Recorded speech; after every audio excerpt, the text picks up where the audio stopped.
How do you not know that's a creep? Are we going to get rid of racism on Stop talking about it. Who you wound up supporting in the election, presidential election? None of your business. These are moments when celebrities challenged wokeness, starting with Morgan Freeman, who was asked for his thoughts on Black History Month, and he gave this response, leaving the reporter struggling to recover. Black History Month you find ridiculous? why? You're going to relegate my history to a month? Oh, come on. What do you do with yours? Which month is White History Month? No, well, come on, tell me. Well, I'm Jewish. Okay, which month is Jewish History Month? There isn't one. Oh, why not? Yeah. Do you want one? No. I don't either. I don't want a Black History Month. Black history is American history. How are we going to get rid of racism on Stop talking about it. I'm going to stop calling you a white man. Yeah. And I'm going to ask you to stop calling me a black man. I know you as Mike Wallace. You know me as Morgan Freeman. Just like in 2016, when a biased woke reporter took Trump's past statements out of context in an attempt to trap him. But Trump once again exposed their hidden tactics. What you said to him was, I'm very pro-choice. I hate the concept of abortion. Correct. But I'm very Why didn't you read that? By the way, why didn't you read that before? I pulled it up the why. No, but why didn't you read that before? You didn't read, I hate the concept Mr. Trump, of I'm reading it to you now. My question Excuse me. Are you a trustworthy Excuse or me, very trustworthy. chameleon? More so than you. Because you know what? You didn't read the question. See, when you quoted Tim Russett, you didn't read what you just said. Read it again. I'll read it again. I'll read it now. Go ahead. I'm very pro-choice. I hate the concept of abortion. Okay, you didn't read. Why didn't you say, when you asked the question before, that I hate the concept of Because abortion? the question from the pro-life group No, can't be trusted. You were So quoting how do Tim convince Russell, them? and you were quoting, excuse quoting me, you. you were quoting Tim and you were quoting me. Why didn't you read my quote the way I said it? Sir, I tried to pull it up and I didn't have Wi-Fi. Well, then you got to get Wi-Fi, okay? Well, Don't ask me questions like that. You're not a very good reporter doing that. Okay. The lack of remorse shown by the woke media proves that they are deliberately pushing an agenda. Next, we have Denzel Washington being asked by a journalist about who he voted for, to which he replied with this. Mr. Washington, you're here in D.C. during an interesting time with the transition in the White House. Just wondering who you wound up supporting in the election and why. Go ahead now. Fences.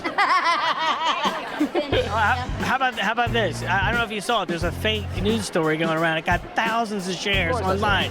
You saw that. And I just thought you might want to clear it up because people are confused. There's a few words that start with F and end with K, but that one ends with E, but it starts with F. Yeah, but it's too vague. You got to be specific right now. F, K, and E. What was the question? Well, that was a question. Who you wound up supporting in the election, presidential election? None of your business. None of my business? None of your business. Well, I'm only asking because the story was... When the journalist followed up with a question about the reforms Donald Trump should implement, Denzel, instead of losing his mind like many others, showed what a smart man he is. Let me ask you this. What issue do you hope President-elect Trump tackles? What's number one in your mind with the new administration? I don't know. I'd have to be more informed to just say off the top of my head the number one issue. I'm not sure. Education, jobs, health. There's so many. At the same time, when asked about racism in America, Denzel offered insightful wisdom for everyone, including those embracing woke ideologies. Right now, under President Obama, over the last 8 years, in your mind, have race relations improved under his leadership? Race relationships have to do with race relationships. You're white or whatever you are. I'm black or whatever I am. We're standing here talking now. That's how we get things done. You can't legislate love. The President of the United States can't legislate us into liking each other. We have to step forward and ask questions about each other and engage. There's no law that says, because I'm president, you all got to get along now. What happens when a woke host tries to corner a comedian? You need to watch this clip because, during a BuzzFeed interview with Jerry Seinfeld, things were going all well until the host asked Jerry why he predominantly invited white guests. The host seemed intent on pushing a woke narrative, but Jerry's unexpected response completely dismantled this attempt. The guests are mostly white males of 22 episodes. Yeah, let's get into that. No, But you take a look over here, Peter. What do you see? A lot of whiteys. What's going on here? Oh, this really pisses me off. But go ahead. It really pisses me off. People think it's the census or something. I mean, this has got to represent the actual pie chart of America. Who cares? It's just funny. You know, funny is the world that I live in. You're funny, I'm interested. You're not funny, I'm not interested. Okay. And I have no interest in gender or race or anything like that, but everyone else is kind of with their little calculating, is this the exact right mix? You know, I think that's, to me, it's anti-comedy. Jerry handled it perfectly. He mocked and dismissed the host. This is exactly how to deal with such nincompoops, demonstrating how creating issues out of nothing can backfire on your face. Jerry's reaction exposed the absurdity of trying to inject a racial angle into a comedy show. The level of absurdity from some of these stupid reporters is becoming a serious issue.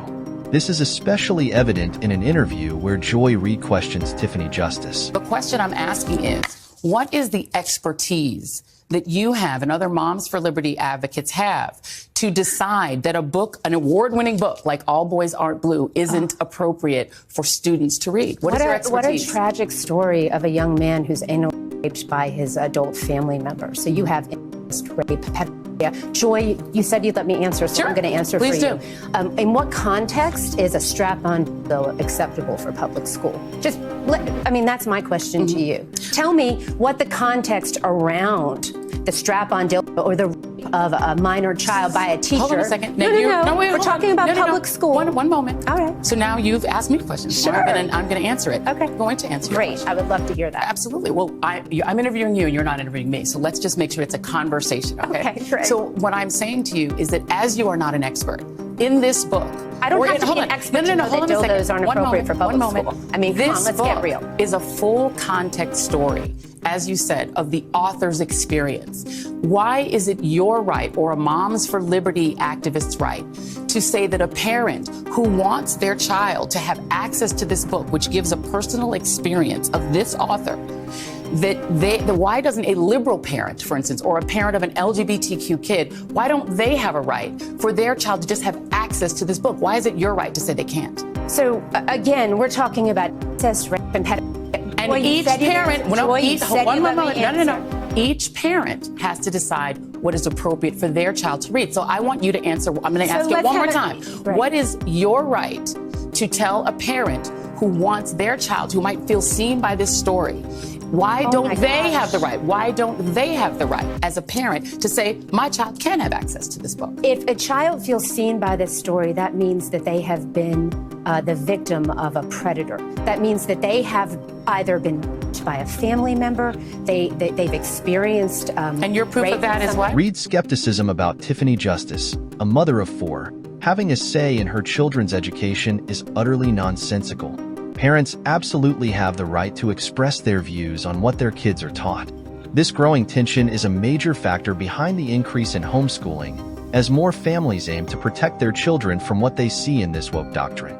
Similar to his case, another woke reporter, Benjamin Butterworth, sparks controversy as he debates Belinda over the topic of gender-neutral bathrooms, proving how disconnected from reality some of these perspectives can be.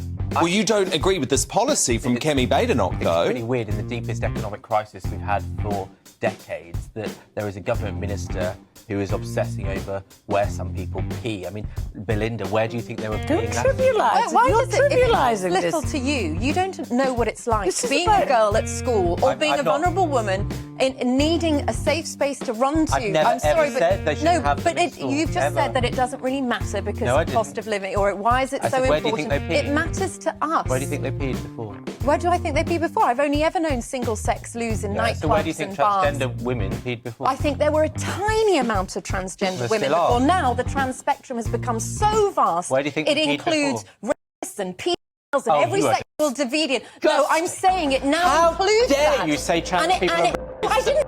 She that. did not I did say not that. say that. So some No, paedophiles. I said the What a trans bigot. spectrum has been expanded so much. Some And it paedophiles. does huge disservice to genuine trans people. Does that match Ofcom rules? No, I didn't say that. Did you listen to what Belinda said? You just said the trans spectrum is extended to rape. Extended to include the worst sex deviants who hide under the umbrella, which does a huge disservice to trans women. But there is evidence, Benjamin, of trans rapes, for example, in hospitals using that to women. There is evidence of that, Benjamin. This is not a made-up story. And so the rapists don't need a door to stop them. People who are rapists are repugnant and heinous, and people who are rapists, you know, the man that the woman in Clapham, he didn't need to go into a female toilet. He needed to put on a police uniform. The man that those two girls in the 2000s, the Ian Huntley, he didn't need to go into a women's toilet. But do you not understand? He just needed to Look, pretend to be a Benjamin, caretaker. society has been conditioned to stop women complaining about men being in their Didn't need to go bathroom. into a women's bathroom. He needed to look like a respectable member of society. Of course not. So the idea and there's lots of ways to protect women in society. I'm not saying trans people are. I'm saying the trans spectrum now shelters them. You're completely misquoting me because you cannot defend. Benjamin seems to believe he understands women's needs better than women themselves, despite the fact that the issue doesn't directly impact him. It should ultimately be up to women to decide what works best for them, not for someone else to dictate their choices. Then we have Matthew McConaughey, who delivered a speech expressing his commitment to traditional values, even though such beliefs are often criticized in the industry he works in. We need to invest in mental health care.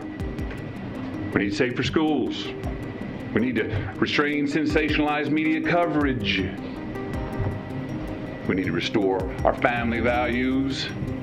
We need to restore our American values. And we need responsible gun ownership. Responsible gun ownership. We need background checks. We need to raise the minimum age to purchase an AR-15 rifle to 21. We need a waiting period for those rifles. We need red flag laws and consequences for those who abuse them.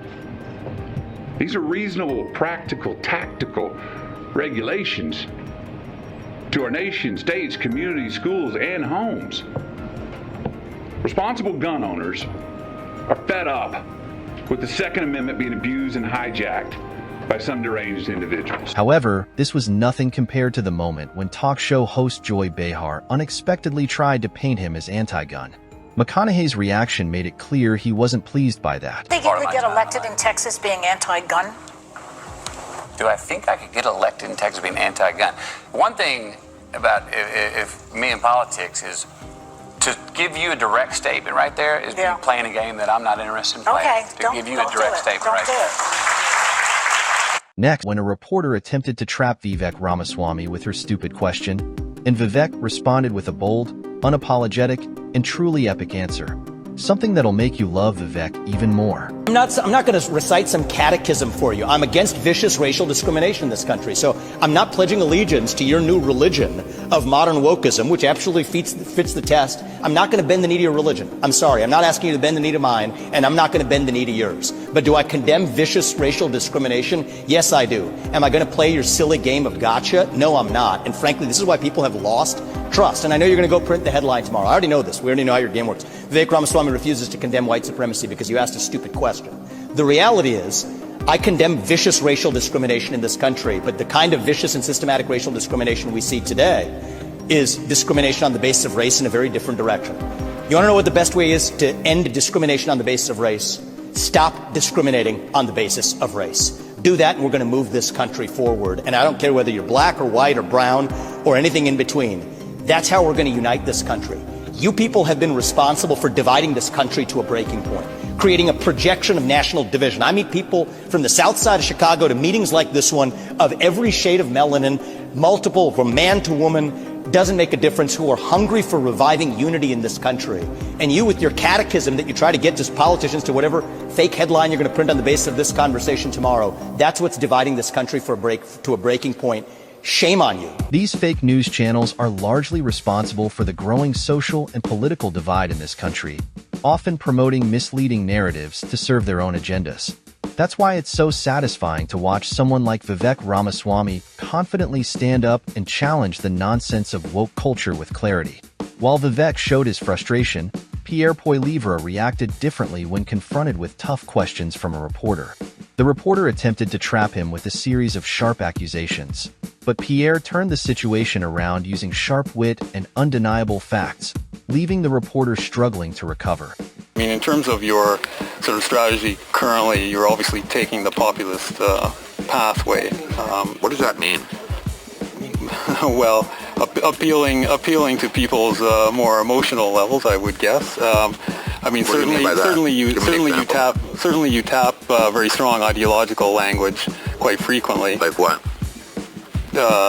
Left wing, this and that, right wing. I mean, it's that type of ideological thing. I never really talk about left or right. Anyways, I don't really believe in that. Okay, a lot of people would say that you're simply taking a page out of the Donald Trump book. Like which people would say that? Well, I'm sure a great many Canadians, but like who? I don't know who, but well, you're the one who asked the question, so yeah. You must know somebody. Okay, I'm sure there's some out there, but anyways, the point of this question is, I mean, why should Canadians trust you with their vote, given not just the sort of ideological inclination in terms of taking the page out of Donald Trump's book, but what are you also talking about? What page? What page? Can you give me a page? Give me the page. You keep saying in terms of turning things quite dramatically in terms of Trudeau and the left wing and all of this. I mean, you make quite a it's quite a play that you make on it. So I'm not sure. I don't know what your question is. Then forget that. Why should Canadians trust you with their vote? Common sense. Okay. Common sense for a change. We're going to make common sense common in this country. We don't have any common sense in the current government. It quickly became apparent that the reporter hadn't done any homework on Poilievre before the interview. Poilievre didn't get angry or insulted that man. Instead, he calmly and clearly dismantled the questions without any hesitation, all while casually having some bites of an apple. Then we have something on a more serious note. When the renowned Hollywood director Quentin Tarantino recently appeared on a talk show where he was appreciated for standing firm against criticism from the woke crowd. Ideology is more important than art. Way more, certainly to the awards. Yeah, and it's just, it's like, ideology trumps art. Ideology trumps individual effort. Ideology trumps good. Ideology trumps entertaining. There's two kinds of movies, virtue signalers and superhero movies. Mm-hmm. Yeah. Are you bullish on the future of movies? Because... Well, look, you have to always look at it. Are we going to get back to that place? Look, this happened, this comes in waves. This absolutely comes in waves, all right? So it's like, okay, just looking at the 40s, all right, that was during the wartime, but that's also the time that you had film noir, where you actually, even though with the Hays Code, you had these dark, dark stories that were being told. But then after the war was won, then you had the 50s, which was the first of the completely homogenized decades, where you couldn't say shit if you had a mouthful, all right? And every bestseller, every play that was turned into a movie, if there was anything sexual about it or anything, that's all going to be drained out of the movie. It's going to be weaned out of the movie. It's just the way it is. And then, to me, it's one of the worst decades in Hollywood. For years, the fake media has twisted stories and misled millions of people, but they can't escape the repercussions forever. Eventually, they had to face the consequences. Why are you supporting someone who's been found liable for rape? I just answered your question. What is the answer? He was not found guilty in a criminal court of law.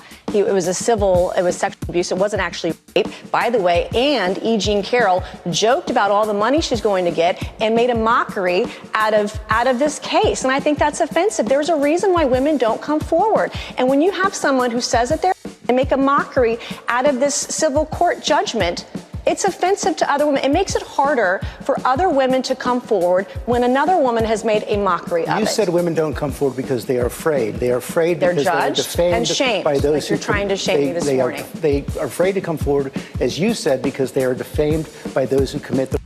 That's what Donald Trump has been found guilty of doing. He defended himself over that and denies that it ever happened, but he was not found guilty in a criminal court of law. Their biggest mistake was targeting Donald Trump, because right after that interview went live on TV, Trump filed a defamation lawsuit against ABC News.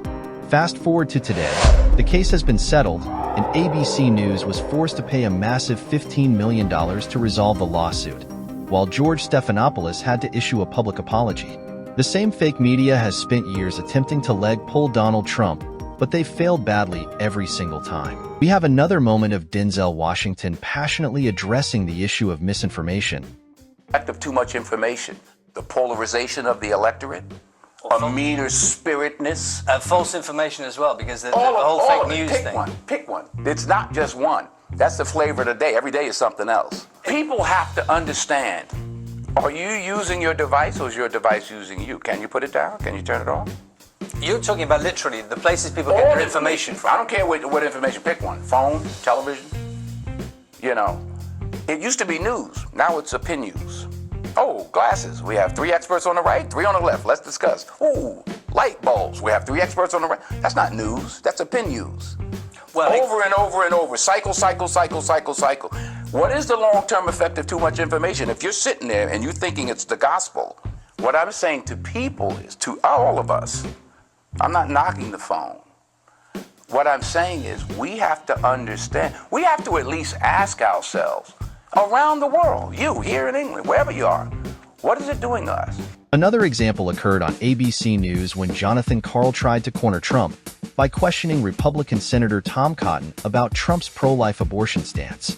Once again, they tried to manipulate the narrative, but as always, it backfired. Speaking of radical changes of heart, I want to ask you about what Donald Trump had to say just a couple of days ago. He said, and this is an exact quote statement he put out, "My administration will be great for women and their reproductive rights." Is he now going to be campaigning on abortion rights? What's going on here? He will be great for women. He was great for women. Women had great opportunities under Donald Trump. You had a healthy, growing economy. You had safe communities, and you had... But I'm asking you about the reproductive rights. Democrats can use phrases like reproductive rights all they want to describe their pro-abortion position, which would force Americans to pay with tax dollars for abortion up to the moment of birth. That's the Democratic position. I mean, they can use that phrase if they want to. They don't get a monopoly on the language to cover up their radical positions. But I just asked you, it's now Trump using those words. But he's reproductive rights. And he's also said, we also heard from J.D. Vance, that he would veto a national abortion ban, and he came out against using the Comstock Act to prevent the shipping of the abortion pill. So what is happening? I mean, in fact, he said just the other day, he suggested that he may support the amendment on the ballot in Florida to provide a constitutional right to an abortion. I mean, what is happening with Trump on abortion? So, John, I think you just made a very important point. The only candidate here proposing a national abortion law is Kamala Harris. And we know what that law looks like because congressional Democrats have voted on it. It would require taxpayer funding for abortion up to the moment of birth. That's not their law. They want to codify Roe v. Wade. No, that's not at all. That's what they say about their law, John. I'm asking you about Donald Trump, though. So first off, you have a solid pro-life record for as long as you've been in public office. What do you make of what he is saying now, saying he is going to be protecting reproductive freedom, and then he could even support a constitutional amendment in Florida, first off, legalizing abortion? I voted on the law. You didn't. It does not codify Roe. It goes far beyond what Roe says. It would provide taxpayer funding for abortion up to the moment of birth. Donald Trump has been consistent. He said that Roe v. Wade was wrongly decided. Before Roe v. Wade, this question was largely regulated by the states. Now that Roe v. Wade has been reversed, it will be again largely regulated by the states. Did you notice how Jonathan interrupted every single time Cotton mentioned the Democrats? They were constantly defending Kamala Harris and shoving political virtue in our butts. But we have another moment of Denzel Washington passionately addressing the issue of misinformation, but rather being the quickest regardless of whether it hurts people. A lot of buzz about this fake news. You were the subject of a fake news story. Oh yeah, what'd they say? I was running for president? No, I voted. No, what'd they say? You switched your support. I switched, yeah. What do you make of all the fake news and it affects If you don't read the newspaper, you're uninformed. If you do read it, you're misinformed. So what do you do? That's a great question. What is the long-term effect of too much information? One of the effects is the need to be first, not even to be true anymore. So what a responsibility you all have to tell the truth, not just to be first, but to tell the truth. We live in a society now where it's just first. Who cares? Get it out there. We don't care who it hurts. We don't care who we destroy. We don't care if it's true. Just say it, sell it. Anything you practice, you'll get good at, including BS. You told me last Okay. However, the next segment is even more impactful, as Denzel discusses systemic racism. He argues against blaming the system when the root of the issue often lies within the household. Where you talked about your people from Mount Vernon saying that, you know, like they've done like 40 years in the penitentiary together. So, and, you know, incarceration rates in America has been a problem, especially as opposed to minorities. And Roman delves into the issues around the legal system. Do you think we've made any headway in the I legal think it's more important to make headway in our own house. By the time the system comes into play, the damage is done. They're not locking up 7-year-olds. Yeah. You know, I was in Chicago a couple of 3-4 weeks ago, and we saw these little kids on bikes with masks on the side of their head, like 5 or 6 of them. And the driver said, yeah, they're little yummies. I said, who? He said, little yummies. Look up, Google Lil Yummy. Lil Yummy was an 11-year-old murderer. Wow. And you look at his picture, you'll see the headshot of him, he's like this. And he got murdered at 11 by a 14-year-old. Wow. Who's doing life now, and a 16-year-old. That makes no sense. You blame the system? Where was his father? It starts in the house. The conversation also touches on the tragic story of Lily Yumi, an 11-year-old from Chicago who was murdered by a 14-year-old gang member. The boy believed Lily might expose the gang's illegal activities to the cops. Denzel then reflects on his own upbringing, sharing how the discipline and structure in his household played a crucial role in shaping his path. I did talk about my 3 closest friends, and they did, you know, 15 to 25, one did 28, this and that. I was the only one of the 3 that had a father in my life, even though my parents were together. But I still had a father who was a gentle man and a good example, and they didn't. We can blame the system if we want, but they didn't lock any of us up at 7. Yeah.